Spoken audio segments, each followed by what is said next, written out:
Hello, Miling's TV fan! This is Miling po. Kumusta po sila? Sana po ay nasa mabuti silang kalagayan at tayo po ay happy na at isa-isa na pong dumadating ang ating mga items na in-order. So, in-order po natin is what we need. So, ito po ang ating TV remote control po ito. For sure. At sana po is okay siya dahil yung nauna po natin items is palpak. So, ang ating in-order po is walang iba kundi ang nag-deliver ng store ng SAP official flagship store. Ito po ay yung Devant Hisense Smart TV Remote Control. Yung EN2BC27B ang ating in-order. Ang price po niya is 112.06. So, ang ating items po is may ano po tayo,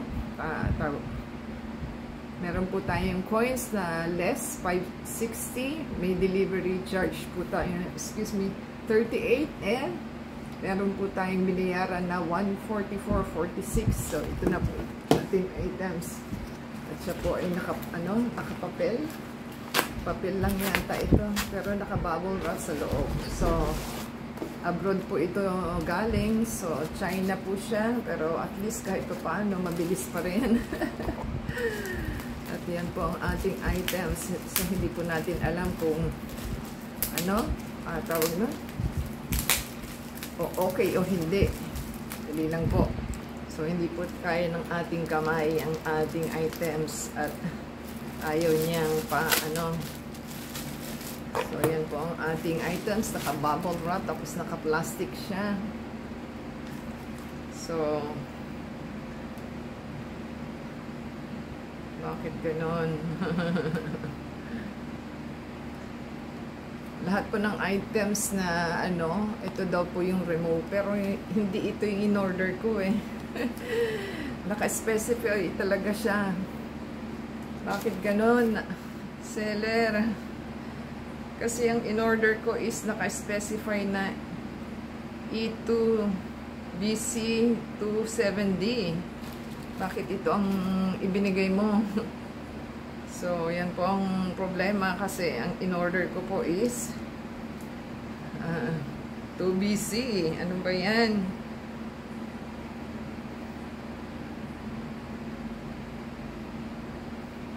Pero naka-specify naman po dito ang item. So, hindi naman po ito yung aking in-order. So, ewan ko bakit pa ganon.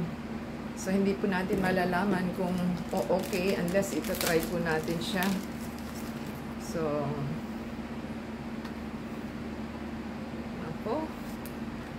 i-scan pa ata ito. So, yan po yung wala siyang battery included. So, ay ako, tayo po yung nahihirap sa online na to kapag nasa abroad kasi. So, sana po maging okay siya. So, pag tinest na po natin, saka siya malalaman kung okay o hindi. So, dito pa lang na ito, alam nyo po yun.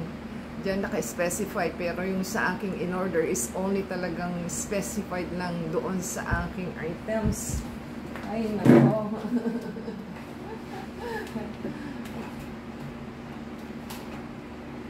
So, yan po ang ating items, diba? Ito po ang old. Ganyan dapat po ang lumalabas dito sa ating items. So, ganito po yung in-order ko, hindi ganito. So, seller, sana po is maging okay ang inyong mga dinideliver kasi baka hindi siya maging compatible. So, magkaroon tayo ng problema. Pero, it says there na okay siya, na compatible. So, hindi naman ganito yung in-order ko, kundi talagang ganito lang.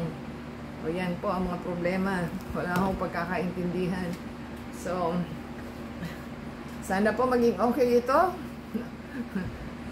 Try po nila at meron naman pong mas mura sa ating online. So, pag pina-repair nyo po yung inyong luma, mas mahal po. Sabi niya, 1,000, sabi ng technician. So, check po natin mamaya sa kabo natin malalaman. Thank you seller and deliver guys. Sana po nagustuhan nilang ating nabiling items kasi ang kasama natin ang daming binili pero hindi po maging compatible kaya po tayo bumili ng isa. So ito try po natin. Give us a thumbs up po, comment down below, and subscribe sa ating channel and play the video and ads from beginning to end. And nanda sa Facebook, Twitter, TikTok, and Instagram. Until next time, God bless everyone.